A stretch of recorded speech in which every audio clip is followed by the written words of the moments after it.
பரலோகம் வர முடியாது. நீங்க 50 வார்த்தையை சொல்லலாம், ஆனா ஒரே வார்த்தை சொல்றாரு, மன்னிச்சிரு. மன்னிக்கலன்னா பரலோகத்துக்கு வர முடியாது. அது யாரா இருந்தாலும் சரி. பிறர் குற்றங்களை நீங்க மன்னிச்சாதான் உங்க குற்றங்களை கர்த்தர் மன்னிப்பாராம். அருமையான தேவனுடைய பிள்ளைகளே,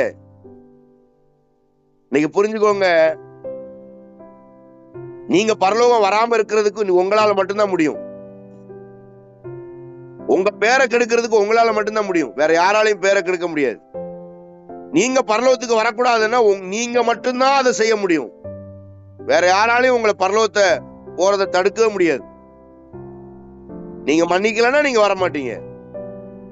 மன்னிக்கலன்னா வியாதி, மன்னிக்கலன்னா சாப்பிட மாட்டீங்க, மன்னிக்கலன்னா அதையே நினைப்பீங்க, மன்னிக்கலன்னா பசிக்காது, மன்னிக்கலன்னா எரிச்சல் வரும், சாப்பிடாம இருந்து வியாதி வரும். வியாதி வந்தா சமாதானம் இருக்காது. வியாதி வந்தா பணமெல்லாம் வேஸ்ட் ஆயிரும். ஆஸ்பத்திரின்னு முன்னேற்றம் இருக்காது. மன்னிக்கலன்னா அடுத்தால குறை பேசிட்டே இருப்பீங்க. மன்னிக்கலன்னா துக்கம் உங்களை தொண்டை அடைக்கும். தயவு செய்து மன்னிச்சிருங்க. மன்னிக்கலன்னா பரலோகத்துக்கே வர மாட்டீங்க.